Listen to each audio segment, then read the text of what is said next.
오늘 우리에게 주시는 하나님 말씀 함께 봅니다. 오늘 우리에게 주시는 하나님 말씀은 마태복음 14장 22절부터 27절입니다. 그러면 다 함께 읽습니다. 예수께서 즉시 제자들을 재촉하사 자기가 무리를 보내는 동안에 배를 타고 앞서 건너편으로 가게 하시고 무리를 보내신 후에 기도하러 따로 산에 올라가시니라. 저물매에 거기 혼자 계시더니 배가 이미 육지에서 수울이나 떠나서 바람이 거스름으로 물결로 말미암아 고난을 당하더라. 밤 사경에 예수께서 바다 위로 걸어서 제자들에게 오시니 제자들이 그가 바다 위로 걸어오심을 보고 놀라 유령이라 하며 무서워하여 소리 지르거늘 예수께서 이르시되 즉시 이르시되 안심하라 나니 두려워하지 말라. 아멘. 오늘 말씀의 제목은 바다 위를 걸으셨다입니다. 그러면 본문의 말씀을 통해 함께 은혜 나누도록 하겠습니다.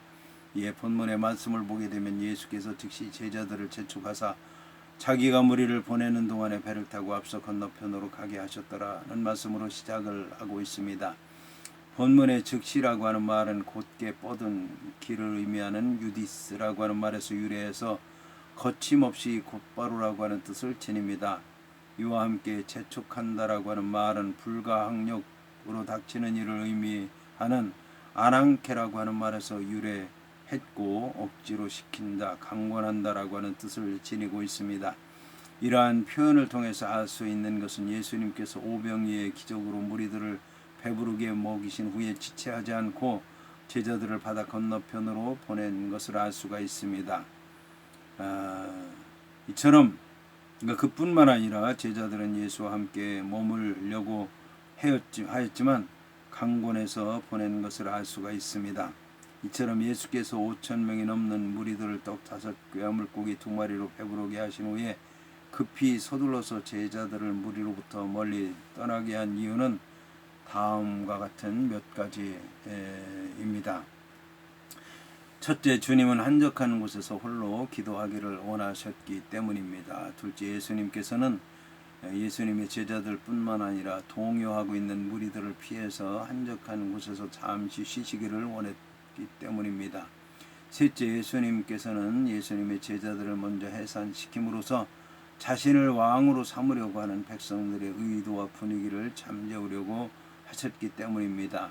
왜냐하면 예수님의 제자들은 예수님을 도와서 무리들의 잘못된 기대를 올바로 잡아줌으로써 주님을 돕기보다는 오히려 자신들의 정치적 욕망을 성취하려고 하는 기대에 빠져 있었기 때문에 예수님의 제자들이 남아있는 일이 예수님에게는 도움이 되지 않았던 것입니다.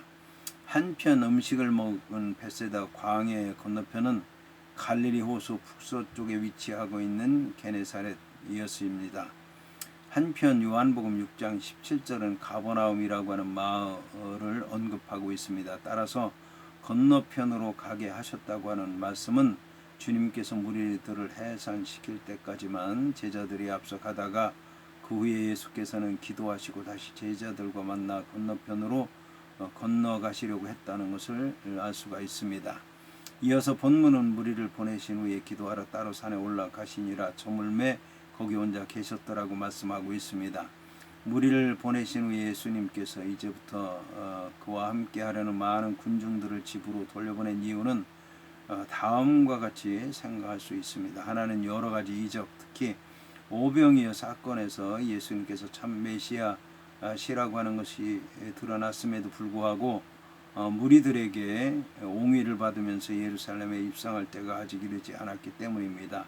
다른 하나는 비록 예수님께서 유대인들이 고대하던 참 메시아이시라고 하더라도 메시아가 올 때 하나님께서는 자기 종들을 시켜서 생선과 육류를 준비해서 잔치를 배설할 것으로 생각하던 예수님을 따르던 사람들의 예측과는 달리 예수님께서는 유대인들 뿐만 아니라 온 인류가 고대하는 구원자로서 오히려 유대인들에게는 배척당하고 순환당하실 것이라고 하는 사실을 예수님께서 미리 알고 계셨던 것입니다. 따라서 무리들의 갈채와 소라는 마귀의 유혹에 지나지 않는 것이었습니다. 본문은 하나님 앞에 홀로 서는 예수님의 모습을 반복해서 강조하기 위해서 따로와 혼자라고 하는 비슷한 표현을 중복해서 사용했습니다. 특히 따로라고 하는 말은 다른 사람들과 분리돼서 조용히 지내는 것을 나타내는 단어입니다. 예수님께서는 공생의 기간 동안 사람들과 더불어 생활하시면서 그들에게 천국 복음을 전하기 위해서 애쓰셨지만 영적인 안식을 얻기 위해서, 새로운 힘을 얻기 위해서 사람들을 떠나서 홀로 하나님 앞에 서는 기도 시간도 가졌던 것입니다. 이처럼 하나님과 조용히 교통하는 시간을 갖는 것은 하나님의 일을 하는 주님의 사역자들에게 영적인 능력을 충전하는 시간으로 아주 중요한 것입니다. 여기서 사는 혼잡한 무리들과 격리된 영적 교제의 장소입니다. 이곳에서 예수님께서는 제자들이 항의하는 모습을 보고 있었을 것입니다. 한편 예수님께서는 자신이 행한 기적을 둘러싸고 중대한 문제가 발생할 때마다 종종 한적한 곳을 찾아 나섰으며 한적한 곳에서 기도와 명상을 하곤 하셨습니다. 예수님의 능력의 비밀은 예수님께서 하나님의 아들이라고 하는 사실에 있을 뿐만 아니라 기도를 통해서 하나님과 계속적으로 교제를 하는 것에 있었습니다. 이것이 바로 예수님의 사역을 가능하게 하는 예수님의 내적인 삶의 본질이었던 것입니다. 기도와 이적 행위 사이의 바른 관련성은 행위가 일차적으로 중요하고 기도로서 그 행위를 돕는 것이 아니라 기도가 최고의 중요한 것이며 행위는 그 기도를 입증하는 것이라고 하는 사실입니다. 본절 23절의 저문이라고 하는 말은 두 번째 저녁을 의미합니다. 여기서 저물다는 뜻으로 번역된 옵시아스가 15절에서는 저녁으로 번역되었습니다.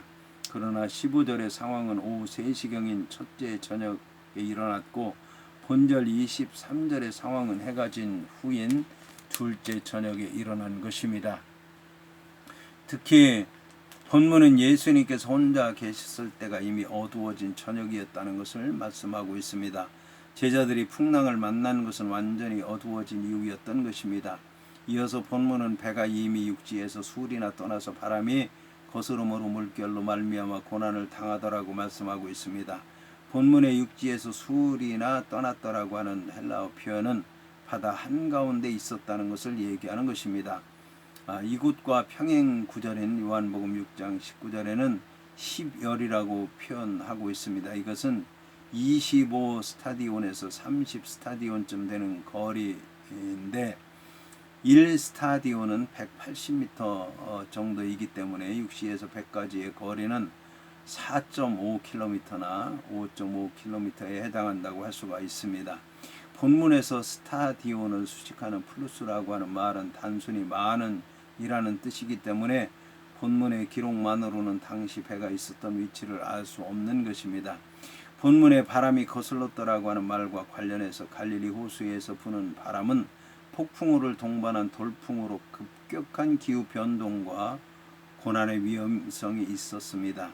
한편 성경 문학적으로 바람은 생명이 더덥다는 것, 하나님의 심판이 임한다는 것, 사람들을 흩어지게 하는 재난, 사람을 미혹하는 교훈과 같은 의미를 가진 단어입니다. 따라서 본문은 환호하고 열광하는 군중들을 뒤로하고 예수님께로부터 떠밀려 배를 타고 있는 제자들이 이미 마귀가 가져다 주는 시험, 즉 세상 권력에 대한 미련이 여전히 그들을 괴롭혔을 것이라고 하는 상상을 가능하게 합니다. 예수님의 제자들의 배는 정면에서 불어오는 바람을 거슬리고 예수님의 제자들의 영혼은 예수님의 제자들을 향해 불어오시는 성령의 바람을 거슬렀던 것입니다. 본문의 물결에 해당하는 귀마톤이라고 하는 말은 부풀다라고 하는 의미를 지녔기 때문에 계속해서 밀려오는 커다란 물결을 상상하게 합니다. 본문의 고난을 당하더라고 하는 말에 해당하는 바사니조라고 하는 말은 시금석으로 시험하다, 고통을 주어 신문한다, 동요하게 한다라고 하는 뜻으로서 제자들이 풍랑으로 말미암아 육체와 정신이 급격한 위기에 빠졌다는 것을 말씀하는 것입니다. 이러한 곤란을 제자들이 경험하는 시간에 예수님께서도 협곡에서 불어오는 바람을 맞으시면서 역시 고난 중에 하나님께 간구하고 계셨던 것입니다. 물론 예수님께 고난은 바로 유대의 정치적이고 종교적인 지도자들 사이에 음모와 방해 공작에 대한 예견과 함께 자신을 세상의 왕으로 삼으려고 하는 군중들의 오해와 오랜 세월을 함께 지내면서도 예수 자신을 올바로 이해하지 못하고 평가하지 못하는 제자들의 무지와 같은 이유로 인해서 생겨난 것일 것입니다. 이처럼 예수님과 예수님의 제자들은 그 시간에 함께 고통을 당하였으나 주님께서는 기도를 통해서 그 고난을 극복하시고 능히 물리치셨던 것입니다. 그에 반해서 예수님의 제자들은 예수님의 도우심으로서만 그 고난에서 헤어날 수 있었던 것입니다. 예수님의 제자들은 배 가까이 오신 예수님을 주님이라고 하는 것이 확신할 때까지 배에서 고난을 당하였던 것입니다. 이때 예수님께서는 예수님의 제자들의 고난을 직접 보고 계셨지만 예수님의 제자들을 즉시 찾지는 않으셨습니다. 이것은 예수님께서 예수님의 제자들의 믿음을 훈련시키기 위한 조처로서 예수님께서 육신으로 예수님의 제자들과 더불어 계시지 않더라도 예수님의 보호하시는 능력이 여전히 제자들 가운데 역사하고 있다는 사실을 확신시키기 위해서 이런 시련의 기간을 두셨던 것입니다. 이어서 본문은 밤 4경에 예수님께서 바다 위로 걸어서 제자들에게 오셨다라고 말씀하고 있습니다. 유대인들은 밤을 3경으로 나누었지만 그리스나 로마에서는 밤을 4경으로 나누었습니다. 여기서 마태는 로마식을 따랐습니다. 따라서 제1경은 오후 6시부터 9시까지이며 제2경은 9시부터 12시까지, 제3경은 12시부터 새벽 3시까지, 그리고 본문에 묘사된 4경은 제4경은 새벽 3시부터 6시까지의 시간을 말씀합니다. 본문에 바다 위로 걸었더라고 하는 말씀은 예수님께서 만유의 주제로서의 초자연적인 위상을 보여주는 부분입니다. 사실 바다 위를 걷기 위해서는 세찬 바람과 거친 물결과 지구의 중력을 모두 극복해야 하는데 예수님께서는 모든 자연의 사슬들을 지배하시고 그 위에 우뚝 서신 것입니다. 본문에 걸었더라고 하는 말씀은 예수님께서 바다 위를 걸어오신 방법이 무엇이었는지 명확하게 알려주고 있습니다.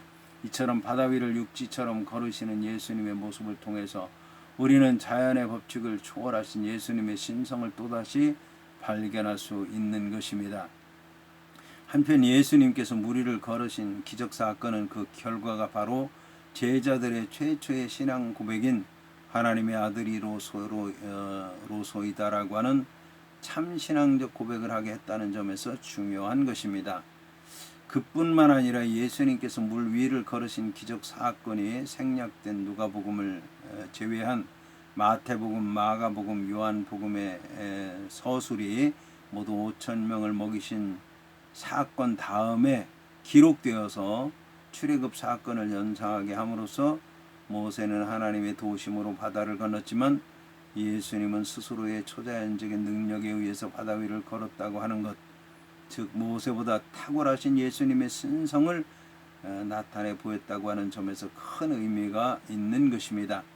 이처럼 예수님의 복음의 새 시대는 모세의 율법의 옛 시대를 포함할 뿐만 아니라 모세의 율법의 시대를 크게 능가하고 있는 것입니다. 이어서 본문은 제자들이 그가 바다 위로 걸어오심을 보고 놀라 유령이라 하며 무서워하여 소리 질렀다라고 말씀하고 있습니다. 본문의 유령에 해당하는 판타스마는 눈에 보이지만 실체가 없는 것, 실체가 없는 화상, 곧 망령, 귀신, 헛개비를 의미하며 꾸며서 나왔다라고 하는 뜻을 지닌 판타조에서 유래한 말입니다. 한편 히브리서 12장 21절에서는 보이다라고 하는 의미로 사용되었는데 이때도 이성적으로 이해할 수 없는 기이한 광경을 목격하였다고 하는 것을 묘사하는 데 사용되었습니다. 이처럼 이성적으로는 도무지 용납되지 않는 기이한 현상 앞에 제자들은 그것을 하나의 환상 내지는 미신적인 현상으로 오해하였던 것입니다. 적어도 예수님의 제자들은 유령이라 외치면서 자신들의 눈앞에 직면한 죽음의 위기에 몸이 굳어버렸던 것입니다. 그러나 그 존재는 보이기만 하고 실체가 없는 유령이 아니라 바로 예수 그리스도였던 것입니다. 영적인 분별력이 부족했던 제자들은 미신적인 사고에 빠져서 신적인 능력을 행하시는 예수님을 유령으로 알고 있었던 것입니다. 이어서 본문은 예수께서 이르시되 안심하라 나니 두려워하지 말라고 말씀하고 있습니다. 여기서 안심하라고 하는 말씀에 해당하는 다르 세이테라고 하는 말은 담대하라, 용기를 내라고 하는 뜻으로 용기를 갖는다, 담대하다, 위로하다라는 뜻을 지녔습니다. 따라서 본문은 너희들은 지금부터 계속해서 용기를 갖고 즐거워하라고 하는 의미입니다.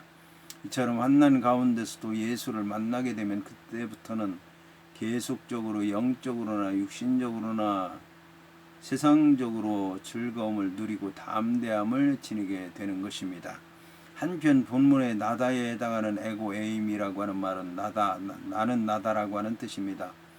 이것은 제자들이 생각하는 것처럼 자신이 유령이 아니라 예수님의 제자들의 선생이신 예수 그리스도라고 하는 것을 명백하게 밝히는 것과 함께 제자들이 두려워하지 말고 오히려 안심해야 하는 근거를 말씀한 것입니다.